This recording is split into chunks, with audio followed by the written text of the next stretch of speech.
What's going on, guys? Chris here. Wanted to do a quick update for you. Behind me, got the 67 Mustang. Haven't been doing a ton of updates this summer here in St. Louis, primarily because it's been super hot and I haven't been working out in the garage. This thing actually runs just fine. I've been driving it whenever the days are nice enough. Unfortunately, that's been like 3 of them in the past 3 months. So my 67's been sitting in the garage. I've been dailying the Saab behind it. So we're probably waiting until fall for it to cool down a little bit to be driving this more. So not a ton of projects. I did, however, end up with another car. So that right there is a 1999 Mazda Miata. I wasn't looking for a Miata. Didn't really want a Miata. Still ended up with a Miata. So as you can see, there's tow straps on the front of it. That's because it had to be towed home. Basically, a buddy of mine called up and said, "Hey, I've got this 1999 Mazda Miata. You want to buy it? $500 bucks." And I was like, "Okay, well, clearly, what's wrong with it?" It's like, "Well, it doesn't run. Engine's locked up on it." I was like, "Okay, well, I can probably deal with that." Couple of the little things about it. The top, as you can see, is absolutely craptacular. So basically, that's being held in with tape. I did order a new top from Amazon. It's like 150 bucks. We're about $650 into this entire project so far. Interior, as we come around here, again, craptacular. It's got 200,000 miles on it, and it has been abused. Seats are pretty well taped. There's more tape on these seats than there is actual seat. So, but all in all, the body of this car is in pretty good condition.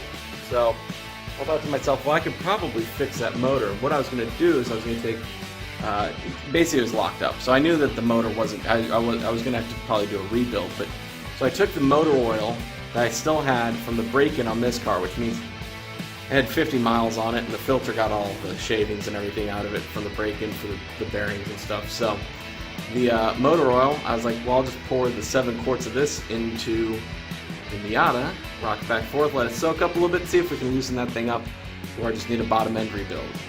Unfortunately, when I put all that motor oil into it, as you can see from this photo, basically leaked all over my driveway. So 7 quarts of oil straight out the side of the engine, primarily because there's a giant hole in the side of the block. So this thing was probably tracked or something, or somebody was trying to be a drift king and blew it up. So right now, what I did is I ran over to the local junkyard, and what we have here is a BP engine. So this is a 1.8 liter dual overhead cam motor.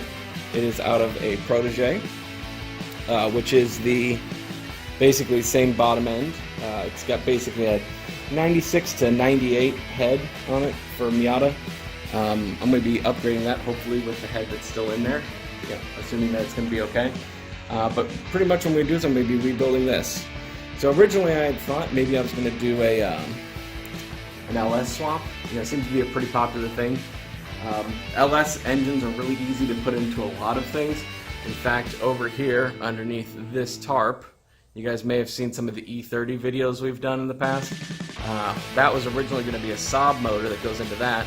Now it's going to be potentially an LS, so more to come on that. So I was thinking maybe do the same thing with this. However, I realized, what do I want to do with this car? And that's something you gotta ask yourself whenever you're starting a project. Now, this project kind of fell in my lap, so I didn't really have a plan going into it.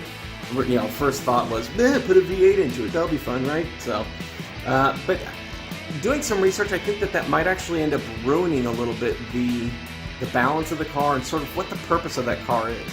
So everybody knows Miatas for their handling capability and everything.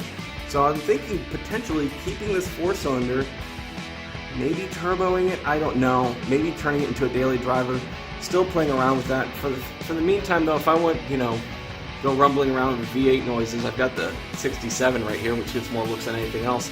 So I think I might actually keep a 4-cylinder. 4-cylinder car. I don't think I've ever said that before.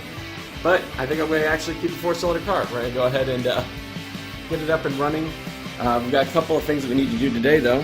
First off being, I just got a new lift. So hopefully this is going to make a lot of my projects a lot easier. I'm not getting any younger, as you can probably tell from these videos. So this is the Danmar. It's like the Max Jacks. It's just kind of the step above that. It's the M6 portable lift. So we're gonna go ahead and get these anchored in today, and got the hydraulic pump and everything over there. So that way we can go ahead and lift these cars up and actually do some work underneath them while sitting down rather than crawling around on the garage floor. So that is a really exciting thing. And then once we get that done, we're gonna go ahead and put the top on. And then the next step is pull that motor. And the next step is rebuild this motor. Put this motor in there. And try and do more research as to what the hell I'm actually trying to do here. So I think a lot of times people do forged internals on these. I looked them up pretty cheap actually. So you can get a set of connecting rods for about 250 bucks, forged H-beam rods. You can go with Eagle rods for about 300 bucks. And then for the pistons, they got, I think it's Wiseco or something, makes some that are a forged dish piston. Those are about 500 bucks. So, and then you go ahead and factor in seals and everything else, and maybe a little bit of machine work. You probably get into it for about $1,000, $1,500 to rebuild a pretty stout little motor if I was to go down the line of turboing it. So, honestly though, I don't know what exactly I'm going to do with this entire thing. If you guys have any input on what to do with this car, should I simply refresh this motor, put that head on it, and like use it as a daily driver?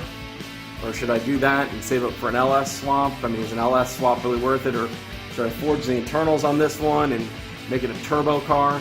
Honestly, like I said, I don't really know what I'm going to be doing with this car, mainly because I didn't have any plans to buy one in the first place, and I really didn't know a lot about them before it showed up on my doorstep. So if you guys have any input whatsoever, if you've ridden in Miatas, you know, is 250 horsepower out of a turbo 4-cylinder, is that enough? Or is an LS truly worth it to go that route with the T56 behind it? So leave your comments down below. Let me know what you think. Honestly, I really want you guys' opinion, and I really appreciate it. So talk to you later. Bye.